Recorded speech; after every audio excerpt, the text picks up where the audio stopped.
સુરતમાં સાસરિયાના ત્રાસથી વધુ એક પરિણીતાનું મોત થયું હોવાનું સામે આવ્યું છે. કતારગામમાં રહેતી પરિણીતાએ ઘરે ફાંસો ખાઈને આપઘાત કર્યાની ઘટના સામે આવતા પોલીસે તપાસ હાથ ધરી છે. સુરતના કતારગામ વિસ્તારમાં આવેલી શિવ દર્શન સોસાયટીમાં રહેતી મમતા નારાયણ તુસવારાએ ઘરે ફાંસો ખાઈને આપઘાત કર્યો હોવાનું સામે આવ્યું છે. ત્યારે પરિણીતાના મોત બાદ પરિણીતાના ભાઈ દ્વારા સાસરિયાઓ શારીરિક અને માનસિક ત્રાસ આપતા હોવાનો આક્ષેપ કરવામાં આવ્યો છે. ઉપરાંત તેણીને પિયરમાંથી પૈસા લાવવા માટે તેમજ બીજા બાળક માટે પણ ખૂબ દબાણ કરવામાં આવતું હોવાનો પરિવાર દ્વારા આક્ષેપ લગાવવામાં આવ્યો છે. ત્યારે પરિણીતાના મોત બાદ કતારગામ પોલીસને જાણ થતાં ઘટના સ્થળ ઉપર પહોંચીને કાયદેસરની કાર્યવાહી હાથ ધરવામાં આવી છે. તેમજ પરિણીતાના મૃતદેહને હોસ્પિટલ ખાતે પોસ્ટમોર્ટમ કરવા માટે લઈ જવાયો છે. मेरा नाम संदीप कुमार है। मैं अमरपुरा राजस्थान का रहने वाला हूँ। सूरत में किस जगह पे रहते हो और क्या घटना हुई? सूरत में हम रहते नहीं हैं, हम अभी आए हैं। सूरत में मेरी बहन रहती थी, वो कतारगाम एरिया में उसका ससुराल था। वो इस दुनिया में नहीं रही तो उसके अंतिम विदाई के लिए आए, लेकिन यहाँ आके पता चला कि उसको 1 साल से टॉर्चर किया जा रहा था। बहुत परेशान थी वो, उसने घर पे भी बहुत बार बताया, लेकिन वहाँ घर वालों ने समझाया कि मेरी बेटी शादी के बाद जो है, जो पति का घर है वही तेरा घर है। ये मेंटालिटी की वजह से आज मेरी बहन हमारे साथ नहीं है। लोगों ने उसको बहुत टॉर्चर किया, उसको पैसे के लिए परेशान करते थे क्योंकि उसका पति कुछ करता नहीं था। मेरे पति टीचर थे तो उसको हर बार पैसे के लिए मारता था। मेरे पिताजी बेचते रहे, उनकी सबसे बड़ी गलती। फिर उसके बाद उन लोगों को मेरी एक भांजी भी है, वो 5.5 साल की है। उन लोगों को उससे एक बच्चा चाहिए, बोले कि हमारा वारिस नहीं है।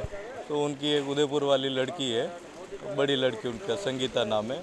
वो फ़ोन करके उसकी माँ को बराबर बोलती थी कि जब तक बच्ची नहीं हो इसको यहाँ मत लाओ, जब तक बच्चा नहीं हो इसको मत लाओ।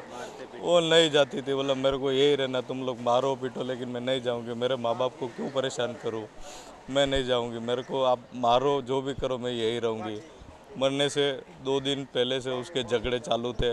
उसको मारा, मैं अंदर देख के आया, टॉपसी में अंदर उसको चेहरे पे यहाँ पर सूज रहा है।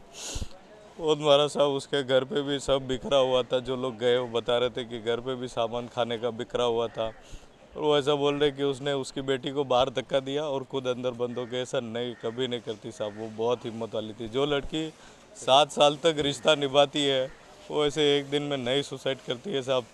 उसको सुसाइड करवाया गया है, उसका मर्डर किया गया है, क्योंकि कोई भी सुसाइड ऐसे नहीं करता है साहब। किसी के मन में मरने का विचार तब तक नहीं आता है जब तक वो इस हद तक, यहाँ तक नहीं बढ़ जाता है साहब। और मेरी बहन तो ऐसा करती भी नहीं थी।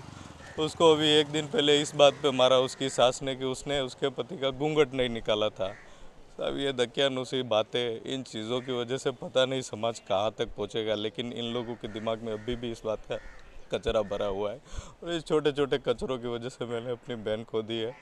मैं सबसे यही कहूँगा, अगर आपको आपकी बेटी आपको आके बोलती है कि उसका ससुराल वाले पैसे मांग रहे हैं तो उसको पहली बार में मना करके अपने घर पे बिठा लीजिए, आपकी बेटी आपके पास रहेगी। अगर वो आपको आके बोलती है कि वो बच्चे के लिए परेशान कर रहे हैं, उसको बच्चा चाहिए उनको, वो आपकी बेटी से नहीं बच्चे से प्यार करेंगे। अपनी बेटी को अपने पास रखिए, वो ज़िंदा रहेगी तो ज़्यादा अच्छा रहेगा। मैंने अपनी बहन खोई है, मैं नहीं चाहता कोई भी बाप अपनी बेटी को, कोई भाई अपनी बहन को, ऐसे लोगों, ऐसी छोटी सोच वाले लोगों के चक्कर में साहब। मेरी एक ही दरख्वास्त है अभी गुजरात सरकार से और गुजरात पुलिस से, मुझे इनके ऊपर पूरा भरोसा है कि ये हम लोगों को पूरा न्याय देंगे। मुझे पूरा भरोसा है इनके ऊपर, कोई न्याय दे ना दे, लेकिन हमारे देश का जो मीडिया है, हमारे देश की जो पुलिस है और हमारी जो सरकार है, वो ऐसे लोगों के खिलाफ सख्त से सख्त कार्रवाई करेगी। ऐसे लोग खुले नहीं घूमने चाहिए साहब, नहीं तो किसी दूसरे की बहन बेटी की ज़िंदगी बर्बाद करेंगे। हमें न्याय चाहिए। मेरे को अंदर एटोप्सी में लेके गए, मैंने बहन की बॉडी लेने से मना किया साहब। बहन तो चलेगी, बॉडी ले जाके कहाँ लेके जाऊँगा। मुझे खाली इंसाफ चाहिए, मुझे खाली इंसाफ चाहिए कि जो मेरी बेटी के हत्यारे खुले घूम रहे हैं आराम से, एक भी बंदा यहाँ उसको देखने नहीं आया साहब। कल शाम से उसको लेके आए हुए हैं, कोई नहीं आया। उसका ससुर थोड़ी देर खाली दिखावे के लिए रो के गया। ना उसका पति यहाँ आया, ना उसकी बेटी को यहाँ भेजा उन्होंने, ना उसकी सास यहाँ आई, ना उसकी ननंद जो थी वो यहाँ आई, कोई नहीं आया साहब। इतने ही अच्छे लोग थे, इतना ही सब कुछ था, तो यहाँ एक बार आते उसको देख